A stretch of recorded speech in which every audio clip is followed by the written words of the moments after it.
I didn't want to do it at first, and they'd been after me to do one for about 2 years. And Ricky Nelson died broke, humiliated, and largely forgotten by mainstream America. Yet his 4 children eventually collected millions from the very industry that spent decades stealing from them quietly. The record labels assumed his estate would dissolve into debt without a fight. They miscalculated badly, and the settlement figures that emerged were large enough to make a federal judge pause mid-sentence.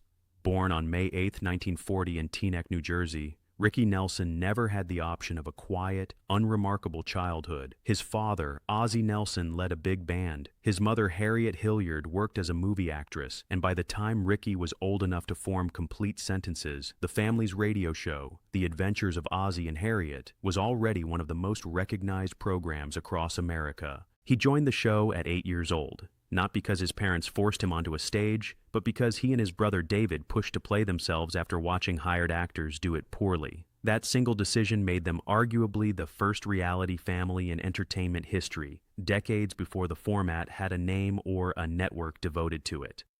The house at 1822 Camino Palmero in Los Angeles became famous partly because it appeared constantly on television, and fans would drive past just to look at the exterior. But inside those walls, the atmosphere ran closer to a production office than a family home. Ozzie controlled everything tightly. Scripts written in the living room, rehearsals before dinner. And even though Ricky was earning $500 a week by his mid-teens, his father held on to every dollar, handing him only a small allowance. Ricky also battled severe asthma throughout childhood, which kept him indoors far more than most boys his age, and that enforced stillness gave him something unexpected, a quiet, observational quality that later became part of his natural on-screen presence. He learned to watch carefully because he couldn't always participate.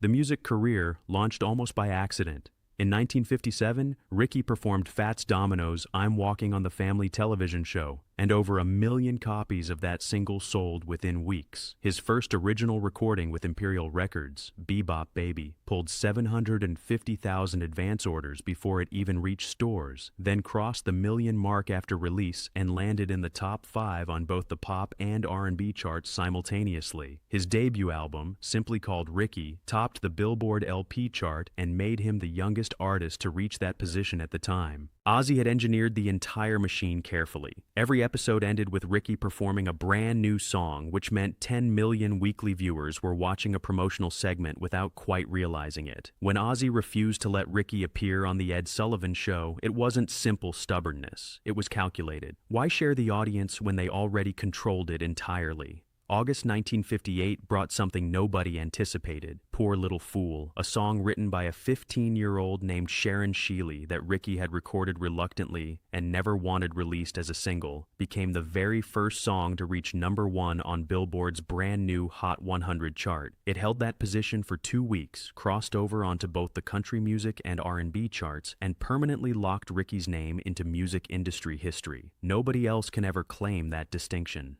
Between 1957 and 1962, 20 of his songs landed in the top 40, a run that only Elvis Presley matched across the same stretch of time. By 1959, Ricky had moved into film, starring alongside John Wayne and Dean Martin in Rio Bravo. His performance as Colorado Ryan earned him a Golden Globe nomination for Most Promising Newcomer, and critics responded warmly. Hollywood only accelerated the spending patterns already forming around him. Custom suits, luxury vehicles, a reported $5,000 monthly allowance, roughly $50,000 in today's equivalent, all of it normalized before he was mature enough to understand what sustainable finances actually required. The money felt permanent. It was not. His marriage to Kristen Harmon on April 20th, 1963 arrived carrying pressure from the very beginning. She was 16 when they first met on Christmas Day 1961. The daughter of football legend Tom Harmon and actress Elise Knox, and the sister of future television star Mark Harmon.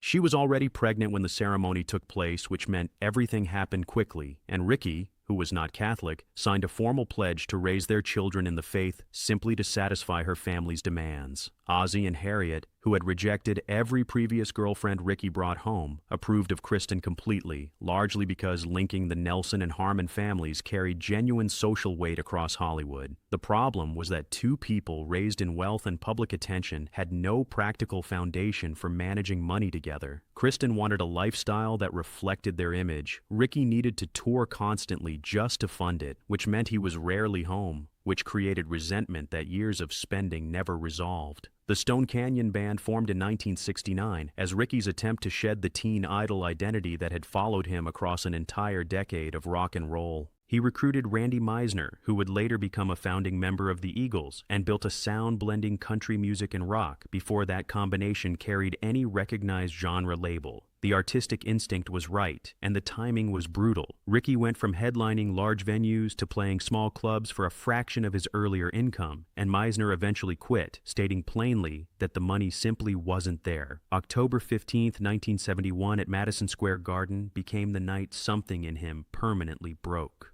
A nostalgia concert billed as a rock and roll spectacular drew a crowd that wanted only the Ricky Nelson they remembered from television. And when he walked out performing Honky Tonk Women rather than his old hits, sections of the audience booed. He left the stage in humiliation, watched the rest of the show from backstage, and eventually returned to perform the classics after his team convinced him. The crowd responded warmly then, but the earlier wound did not close. He never quite trusted a live audience the same way again. Garden Party emerged from that humiliation in 1972, and against reasonable expectation, it worked. The song climbed to number 6 on the Billboard Hot 100, went gold, and delivered his first top 10 single in nearly a decade. The chorus carried the message without any ambiguity. You can't please everyone, so you got to please yourself. And fans who had entirely dismissed him were singing it within weeks. Follow-up singles stalled, however. His label MCA eventually dropped him, and by the mid-70s he was accepting bookings at amusement parks and taking minor television roles just to stay working and cover the bills that kept arriving regardless. The marriage collapsed in visible stages. By 1977, Kristen had moved all his belongings into a rental property while he was away on tour, and when he arrived home, the situation was irreversible.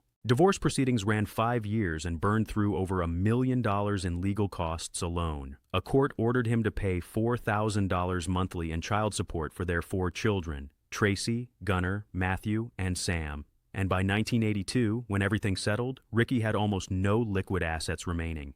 A separate matter existed as well. A son named Eric Jude Croy, born in 1980 from a brief affair whose paternity a court-ordered blood test confirmed in 1981. Ricky included language in his will calling that paternity disputed and left Eric nothing, a decision the courts later upheld even after Ricky was gone. The aircraft he purchased in 1985 to manage touring logistics was a 1944 Douglas DC-3 that had once belonged to Jerry Lee Lewis. Bought for $118,000, the engines failed with troubling regularity. Band members had survived multiple emergency landings on it already, and guitarist Bobby Neal's wife pleaded with him not to board. Bassist Patrick Woodward had personally lived through 2 prior emergencies on that same plane. None of it persuaded Ricky to stop using it because canceling shows meant losing income he genuinely could not walk away from. On December 31, 1985, smoke filled the cabin over Texas during a flight toward Dallas for a New Year's Eve show. The density of it forced the pilot to extend his head out the cockpit window just to see where he was navigating. The plane struck trees near DeKalb, Texas, and exploded on impact, scattering wreckage over 150 yards. The 2 pilots escaped through the cockpit windows and survived. Everyone else aboard died. Ricky, his fiancée Helen Blair, and 5 crew and band members, Donald Clark Russell, Andy Chapin, Ricky Infeld, Bobby Neal, and Patrick Woodward.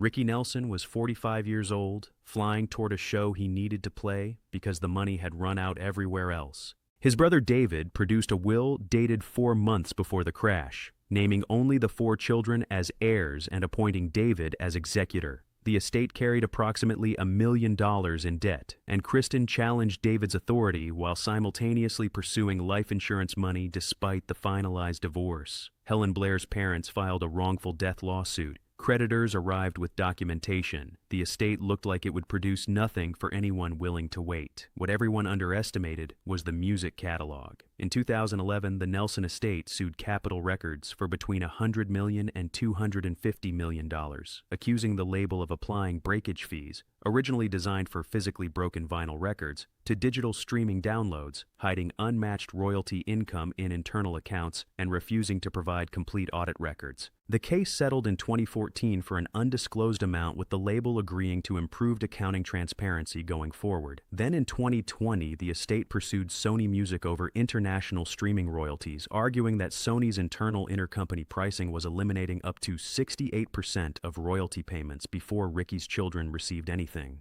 That settlement landed at $12.7 million, accompanied by a 36% increase in future streaming rates. 4 decades after Ricky Nelson died with empty accounts and a borrowed plane held together by postponed repairs, his children finally collected what the music industry had been quietly redirecting for years.